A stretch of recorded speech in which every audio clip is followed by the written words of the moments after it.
I was asked was, what is my Reiki mantra or prayer?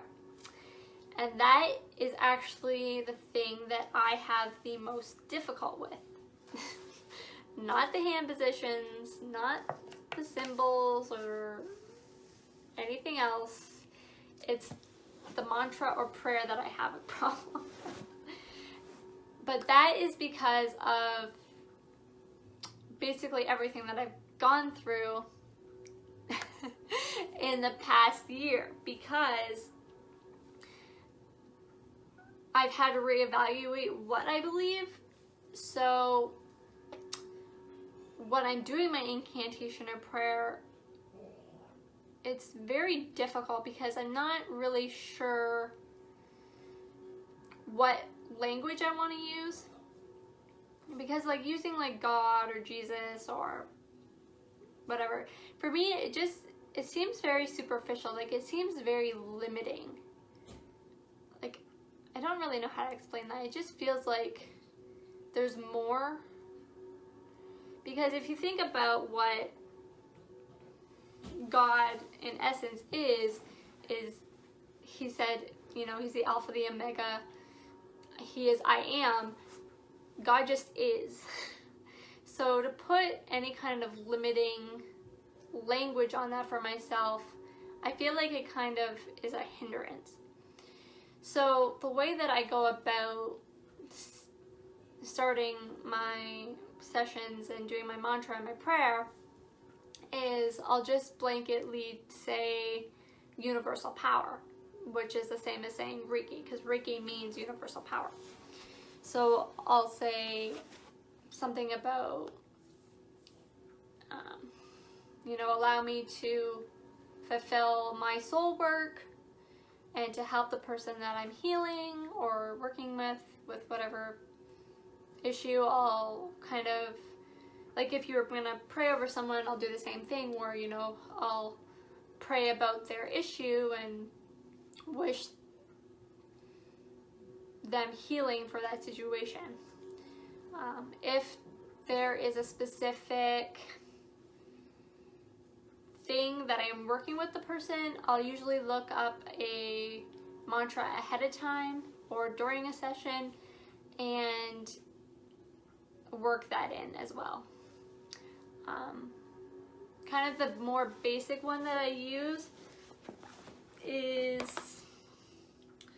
let's see if we can find it.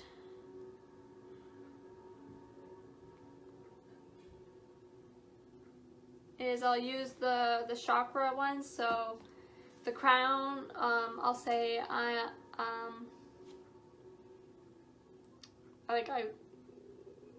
usually talk in as them, so I am peace, or you are at peace, or you feel peace. And then third eye, you feel calm, or I feel calm, however I'm phrasing it for them. The throat, you freely express yourself. Heart, you are loved. Solar plex,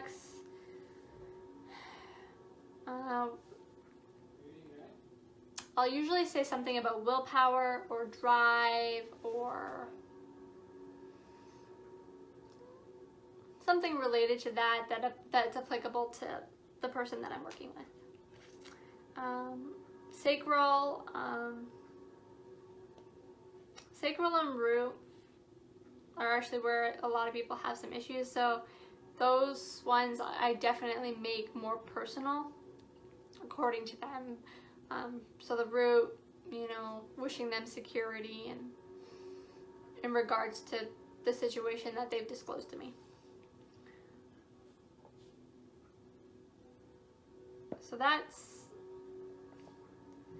kind of how I work around the whole mantra prayer thing, because I do have some difficulty with it. What do I do differently was the next question. What I do differently is a lot. I don't do the traditional positions of the hands. I don't follow the sequence. I don't write out the symbols or project them.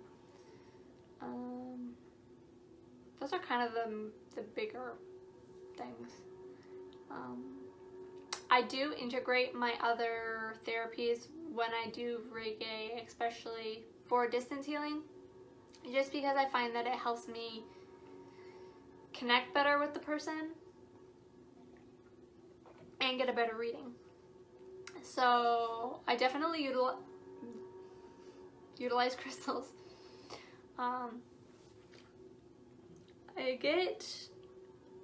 Crystals is kind of,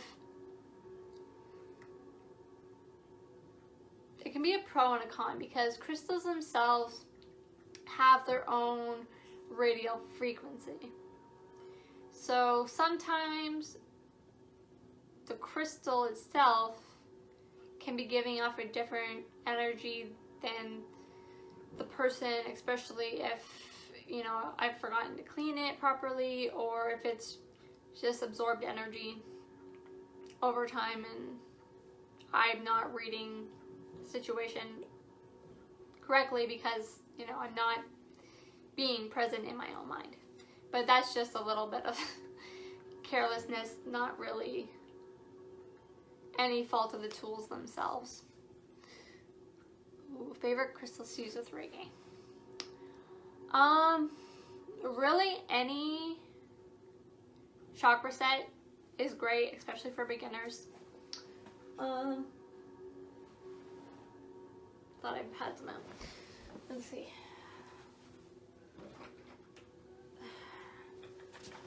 Alright, let's see. So, actually what I did right after I had finished my Reiki was I went out and bought a chakra set so that I could use it with my Reiki, because I just found it to be a little easier, I guess. So what came with that set and what I typically use, unless I intuitively feel otherwise for the individual, for the root, I use a red jasper.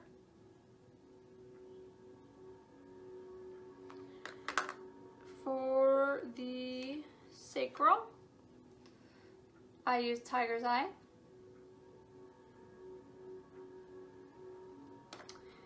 For the solar plex, this is orange calcite. It's kind of getting too much glare. This one's raw. I actually kind of prefer working with raw crystals in their raw state opposed to tumbled. I'm not really sure why.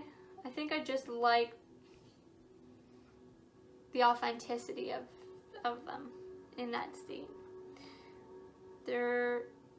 Some people will say that the shape of the crystal has a stronger effect depending on what you want to do, like a quartz point is supposed to be stronger. But personally, I think that crystals in their raw form are stronger and less adulterated. So that was the solar plex. For the heart, usually aventurine or rose quartz. That one's kind of bouncing off the light. Kind of hard to see. It's very soft pink. And then the aventurine. Jade is also good. From there, the throat. What came with my chakra set was solidite. And I do like working with that one. I also have a lapis.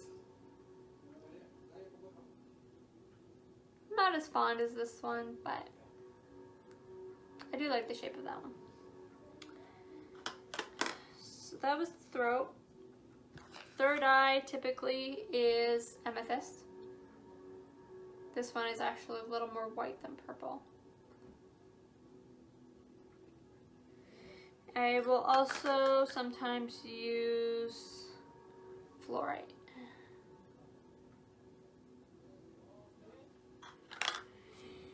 And then the crown typically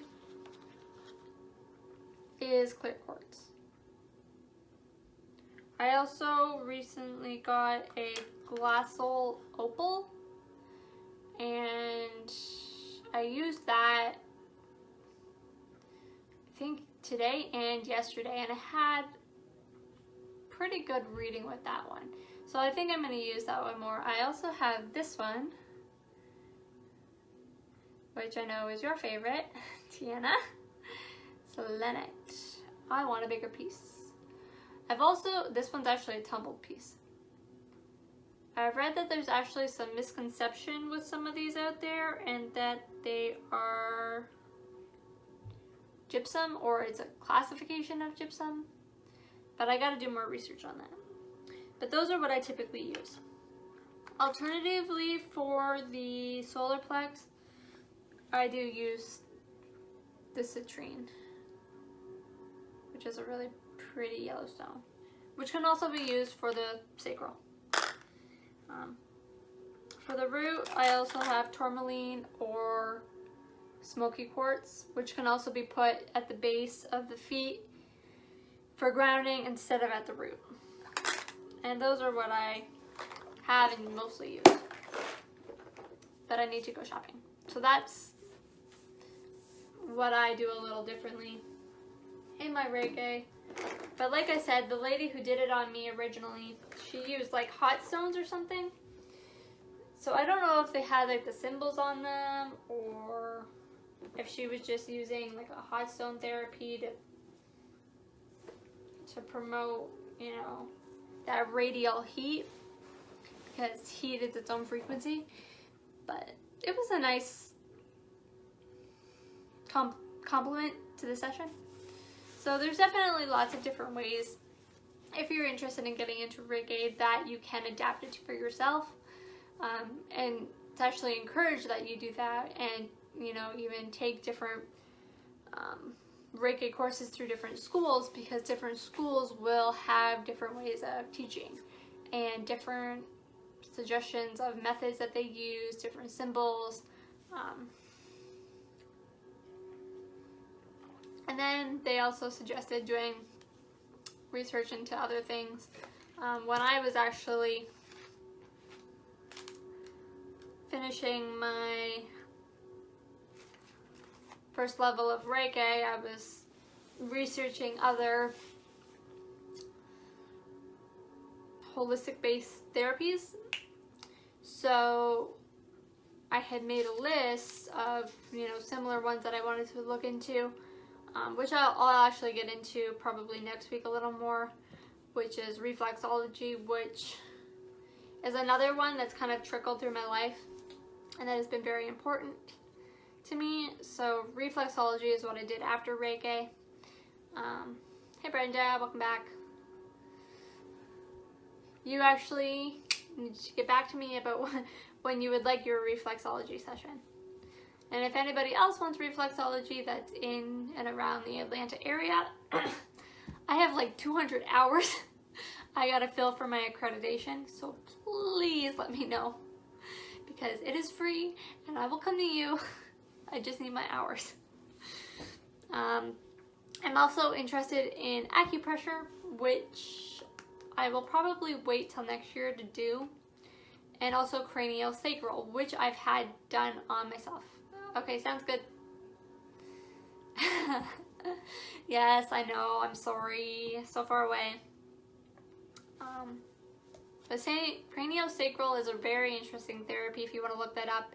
I actually had it done by a chiropractic student, and it's a very good complement for chiropractic if you are interested in that. Chiropractic is another energy-based therapy, but they are actually doctors, so good for them.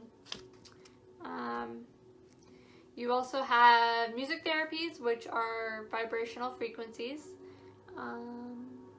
and then there's some different things like aromatherapy, and I know I'm not saying this right, it's Ayurveda, but that's kind of its own system in itself, because it's like health and wellness and healing, and it's kind of its own lifestyle. So, but those are some related things